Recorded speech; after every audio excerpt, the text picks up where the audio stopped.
Վերջին նստաշրջանի հենց սկզբից միանգամից մեծամասնությունը ցույց է տալիս, թե ինչպես է պատրաստում շարունակել իր ապօրինի գործողությունները, այդ թվում նաև սահմանադրությամբ եւ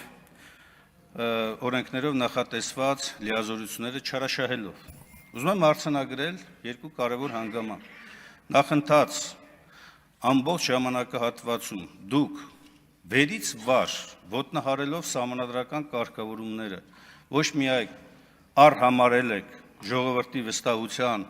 այն քվեն, որ տրված են դիմությանը, այլ նաև ամեն ինչ արել եք, որպեսզի երկրում ընդդիմությունը չօգտվի իր բոլոր կամ ոչ բոլոր անգամ նվազագույն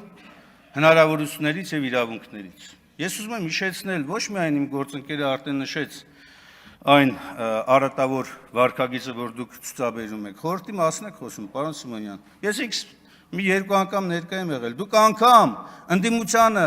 բարեկամական խմբերում, վերապահված տեղերում առաջարկը ձեր քվեարկությամբ մերժում եք,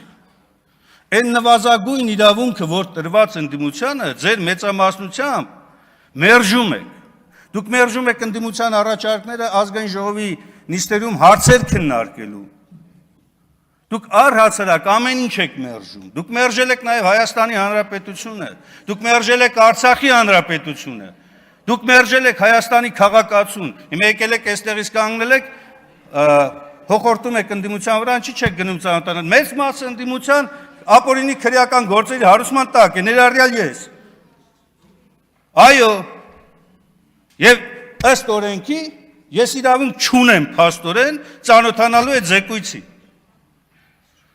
Եվ նորից եմ կրկնում, ապօրինի քրեական հետապնդման ենթակա մեր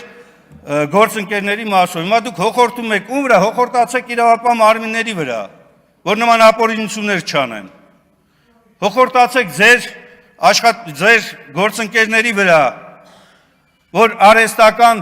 թեմաներ են գեներացնում։ Հոխորտացեք Նիկոլ Փաշինյանի վրա, որ հարձակում է գործել սահմանադրությամբ պաշտպանվող հայ առաքելական Սուրբ եկեղեցու վրա։ Հոխորտացեք այդ ուղղությամբ, ոչ թե ընդդիմության վրա։ Այո, վերջին նստաշրջանն է եւ ես հույս ունեմ, որ հաջորդ նստաշրջանը արդեն նոր գումարման ազգային ժողովում այս ամբիոնում նստած չի լինի ԿՊ-ն։ Առնվազն իշխանության մակարդակով։ Նստած չի լինի, որպեսզի սահմանադրական կարգը վերականգնվես երկրում, մեր երկրում, դուք տապալել եք, իսկ ինչ վերաբերում է զեկույցը օրակարգում չընդգրկվելուն, շատ ճիշտ է, որ չի ընդգրկվել, եւ ես այստեղ հրապարակային ասում եմ, դուք շարժվել եք օրենքով, եւ ճիշտ է կարևոր չընդգրկել, որովհետեւ հանձնաժողով չկա, ինչպես որ տարի ու կես առաջ, 2 տարի առաջ ես պնդում էի, որ հանձնաժողովի ժամկետը ավարտվելու հիմքով հանձնաժողովը այլևս չի կարող որևէ ձևով հանձնաժողով որպես ներկայանա։ Տեսեք, զեկույցի մասով, զեկույցը հանձնաժողովը ստեղծում է հանրությանը հետաքրքրող հարցերին պարզաբանում տալու համար։ Հանրությանը պարզաբանում տալու համար։ Հանրության մոտ կասկածները, որոնք որ կան, շարունակում են մնալ։ Եվ բոլոր են հանձնաժողովները, ներառյալ բոլոր նրանք, որոնք որ զեկույց էլ չեն ներկայացրել, որպեսզի չասեք, այն մյուս հանձնաժողովներն ուր են։ Հանրության մոտ այս կասկածները չեն փարատվել։ Վերջ, սա է արձանագրումը։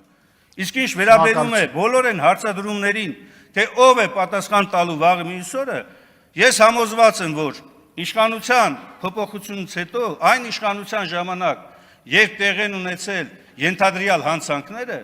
դրանք այն ժամանակ են բացահայտվելու, ոչ թե այն իշխանության օրոք, որի ժամանակ ենթադրյալ հանցագործությունները կատարվել են։